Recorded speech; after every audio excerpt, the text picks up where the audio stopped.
In the winter of 1961, 12 Soviet men were stationed at Novolazarevskaya, a remote research station on the coast of Antarctica. They were part of the 6th Soviet Antarctic Expedition, tasked with conducting scientific research in one of the most isolated places on Earth. The station was small and basic, a collection of prefabricated buildings huddled against the endless white expanse of the Antarctic ice shelf. The nearest help was thousands of miles away. During the Antarctic winter, which runs from April to October, the station was completely cut off from the outside world. Flights were impossible. Ships could not penetrate the frozen seas. The 12 men were alone, dependent entirely on each other for survival. Among them was Leonid Rogozov, a 27-year-old surgeon from Siberia. He was young but already accomplished, having completed his medical training at the prestigious Leningrad Pediatric Medical Institute. He had volunteered for the Antarctic Expedition, seeking adventure and the chance to serve his country. His role at the station was straightforward: provide medical care for the small team. Minor injuries, illnesses, the routine problems of men living in isolation. No one expected anything more serious. The station was well supplied with medical equipment and medications, but it was understood that a true emergency would be catastrophic. In Antarctica, there is no calling for help. On April 29, 1961, Leonid Rogozov began to feel unwell. It started with weakness and mild nausea, symptoms he initially dismissed as fatigue or a minor stomach upset. By the following day, the symptoms had worsened. He developed a fever. A persistent pain appeared in his abdomen, initially diffuse but gradually localizing to the right lower quadrant. As a trained surgeon, Rogozov recognized these symptoms immediately. He was developing acute appendicitis. The diagnosis was a death sentence in Antarctica. Appendicitis is a progressive condition. Without treatment, the inflamed appendix will eventually rupture, spilling bacteria into the abdominal cavity and causing peritonitis, a severe infection that is almost always fatal without surgery. In any hospital in the Soviet Union, the treatment would be routine: an appendectomy, the surgical removal of the appendix. But Rogozov was not in a hospital. He was at a research station on the Antarctic ice shelf, thousands of miles from the nearest surgical facility, and he was the only doctor.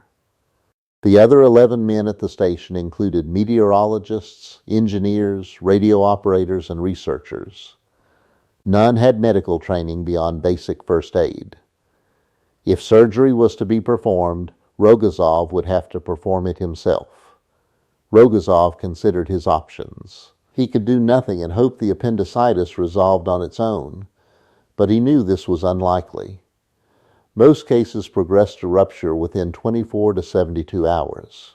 He could treat himself with antibiotics and pain medication, delaying the inevitable while hoping for some miracle. But there would be no miracle. The Antarctic winter would last for months. No aircraft could reach them. No ship could penetrate the ice.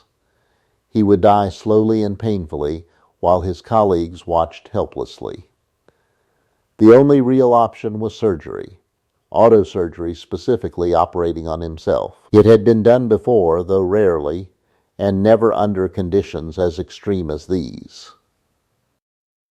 Rogozov consulted the medical texts available at the station, reviewing the procedure for an appendectomy. The operation itself was straightforward for a trained surgeon, but performing it on oneself presented unique challenges. He would be working in a mirror, which reverses all movements. He would be operating at an awkward angle, unable to see clearly into the surgical field. And he would be doing all of this while experiencing the pain and weakness of acute appendicitis. The margin for error was essentially zero. If he made a mistake, if he cut the wrong vessel, if he failed to completely remove the infected organ, he would die on the table. There would be no second chance. On the night of April 30th, 1961, Leonid Rogozov prepared for surgery. He chose 2 station personnel to assist him, the meteorologist and the station driver. Neither had any medical experience, but Rogozov would train them in the next few hours. He showed them how to hold surgical instruments, how to pass them when asked, how to position the mirror and the surgical lamp.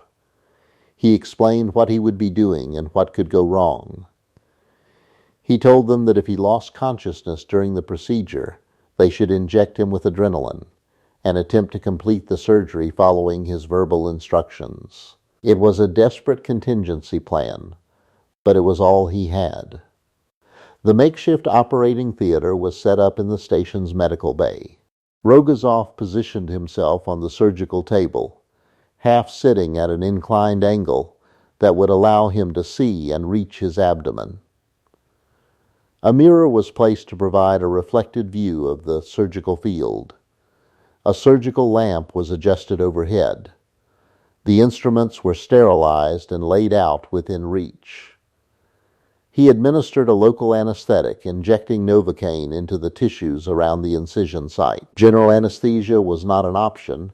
He needed to remain conscious throughout. At approximately 2 AM local time, Leonid Rogozov made the first incision into his own body. The surgery was agonizing. Despite the local anesthetic, Rogozov felt significant pain as he cut through his own abdominal wall. The Novocaine could numb the skin and superficial tissues, but deeper structures remained sensitive. He worked methodically, making a 12-centimeter incision in his right lower abdomen. Blood welled up immediately. He used gauze to absorb it, pausing frequently to check his work in the mirror. The reversed image made every movement counterintuitive. His hands had to learn to work backwards in real time. Within minutes, he began to feel faint. The combination of pain, blood loss, and the psychological strain of operating on himself was overwhelming.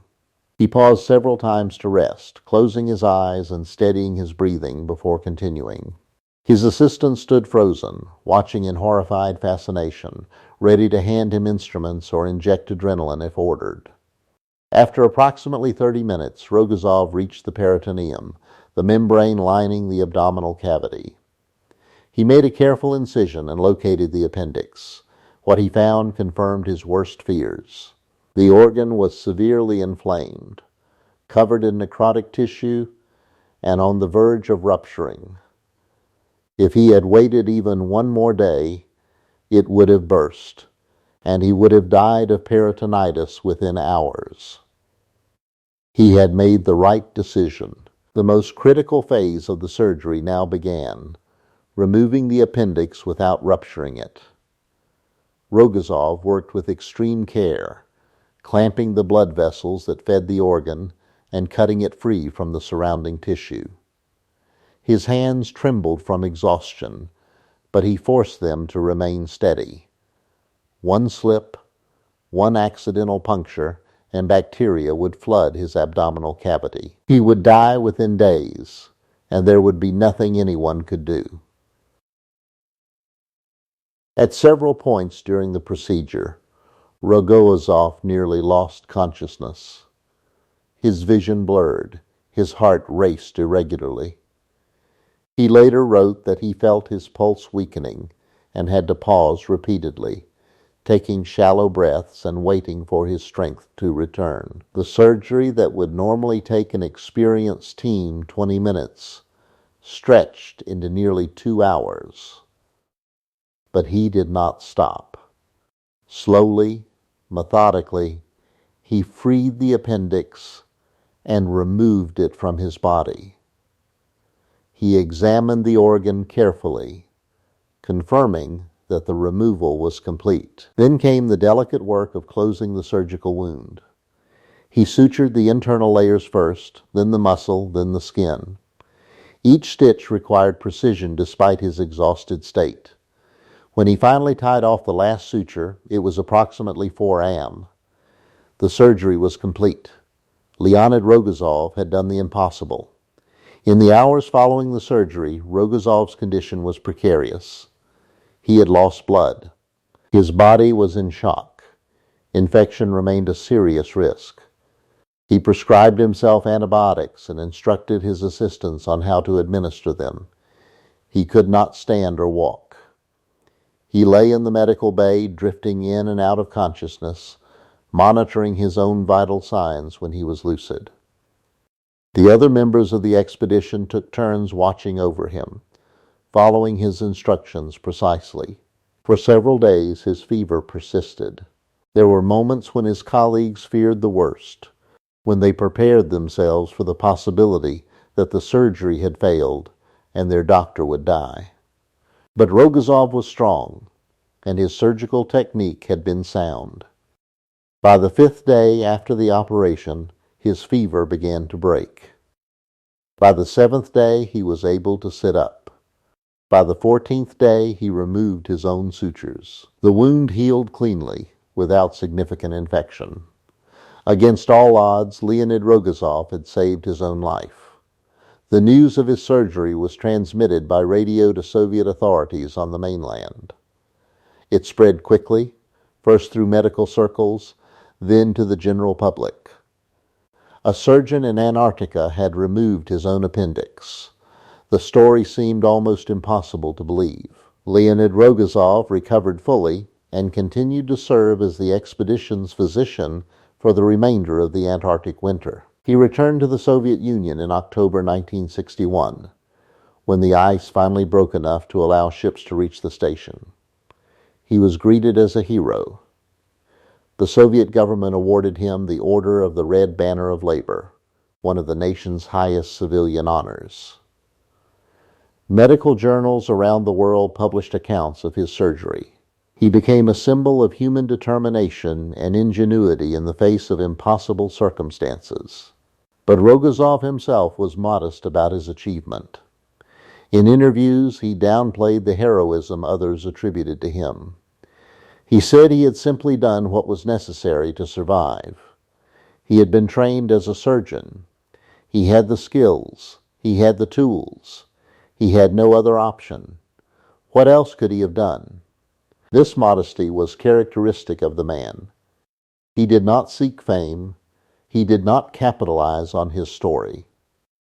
After returning from Antarctica, he resumed his medical career, eventually specializing in surgery and working at hospitals in Leningrad. He trained new generations of surgeons, rarely mentioning his Antarctic ordeal unless specifically asked. He preferred to be known for his lifetime of medical service, rather than for one desperate night on the ice. The story of Leonid Rogozov's self-surgery became a landmark case in medical history. It is still taught in medical schools around the world as an example of what a trained surgeon can accomplish under extreme circumstances. The case raised important questions about medical preparedness in isolated environments, influencing protocols for Antarctic expeditions, space missions, and remote military operations. If a medical emergency can happen in Antarctica, it can happen anywhere humans venture, beyond the reach of conventional help. Rogozov himself reflected on the experience in a paper published years later. He described the psychological challenge of cutting into his own body, the disorientation of working in a mirror, the moments when he felt he would fail. He wrote with clinical precision, documenting the procedure for future physicians who might face similar situations. But between the lines, there was something more. A recognition that he had confronted his own mortality and survived through skill, willpower, and perhaps a measure of luck. The case also highlighted the extraordinary circumstances faced by Antarctic researchers. These men and women live for months at a time in one of the most hostile environments on Earth, completely cut off from the rest of humanity. They depend entirely on each other and on their own resources for survival. Leonid Rogozov continued practicing medicine for the rest of his life. He became a respected surgeon in Leningrad, later renamed St. Petersburg, working at various hospitals and clinics. He married, raised a family, and lived a quiet, fulfilling life far from the ice that had nearly killed him. He never returned to Antarctica. He had no desire to revisit that desperate night in April 1961. The memories stayed with him, but he did not dwell on them. He focused on the future, on the patients he could help, on the students he could teach. Leonid Rogozov died on September 21, 2000, at the age of 66. His obituaries mentioned his Antarctic surgery, of course, but also emphasized his decades of service to medicine. He would have preferred it that way. In the end, the auto-appendectomy was a single event in a long and meaningful career. It was extraordinary, but it did not define him. What defined him was his dedication to healing others, his courage in the face of impossible circumstances, and his humble refusal to consider himself a hero. The appendix he removed from his own body is preserved today in a medical museum in St. Petersburg. It remains there as a testament to what one man accomplished when there was no other choice. Sometimes survival requires doing the impossible. Leonid Rogozov proved that it can be done.